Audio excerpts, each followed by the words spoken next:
The following content has been provided by RWTH Aachen University.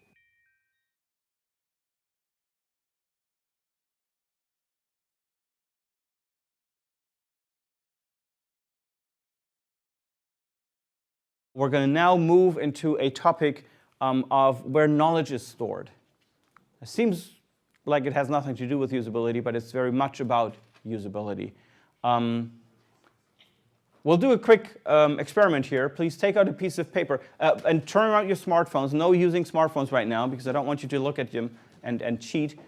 Just write down real quick for yourself on a piece of paper the digit layout of a telephone, one with push buttons, obviously, not with a rotary dial, and of a calculator. All right, so this shouldn't have taken too long. Let's see. So I think most people will get this right? This is not the point here. But you've probably all realized that on a phone, the buttons are arranged in this order, right? It starts with a 1 at the top, and then goes 1, 2, 3, 4, 5, 6, 7, 9, and the 0 is in the middle at the bottom, and then you've got usually the star key, the asterisk, and the pound key or hash sign on the other side. Now, the calculator, on the other hand, has the 1 at the bottom. 1, 2, 3, 4, 5, 6, 7, 8, 9. And the 0 at the bottom in the bottom row. And you often have a percent, or like a comma sign or an equal sign or something like this down here. So it often looks a little different. So my point to this is, let's see real quick here.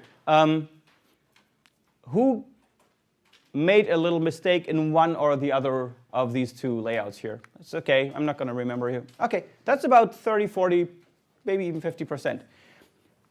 That should be maybe surprising because you've all used calculators, you've all used telephones all the time, right? And we would think that if you use something so many times, that's what an engineer would expect. The user has learned what it looks like. But it seems that we haven't learned this in the way that we think we learn. It seems almost like our brains are lazy bastards. They're just, I'm not going to remember that because the next time I got to punch those keys, they're going to be right in front of me again. I'm just going to look and use them. So what your brain is doing there, what your memory is doing there, is it's using knowledge that's out there in the world. Okay, so knowledge in the world means it's knowledge, it's information that is being put in front of you. You can see it, you can hear it, whatever, you can perceive it. There is no need to store it in your brain because it's out there. Right? The signage, if you like, the documentation, the manual, even the numbers on a telephone keyboard are a tiny little bit of a manual, right? A user manual. Press this button to get a 0, right? That's what it says. These labels, they all help you not having to remember all this stuff in your head. And this, of course, all comes down to our limited, especially working memory, right? When you're using this device, you're punching in numbers, and it's easier for your brain to just go and look at the mapping and then type in numbers, and then not store the mapping so that you could reproduce it out of context. It's not necessary. The main part here was, how many of you, before we did this little experiment, had not, well, this is a negative question, how many of you have not thought about consciously the fact that you're actually using two different keyboards here? How many hadn't realized this?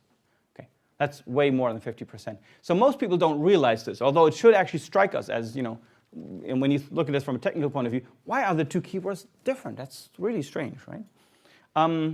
So the knowledge is in the world, which button is where, through labels, right? We put numbers on them. I had a great story. I went to the hairdresser the other day and got a haircut, and then next to me was a guy who was sitting there getting his haircut too, and his wife came in and said, "Oh, honey, I'm going to get some money from the ATM. Can you give me our ATM card?" And he said, yeah, here's the ATM card. And then she said, oh, what's the secret number? She was saying that while I was sitting right next to her. And anyway, and it was funny.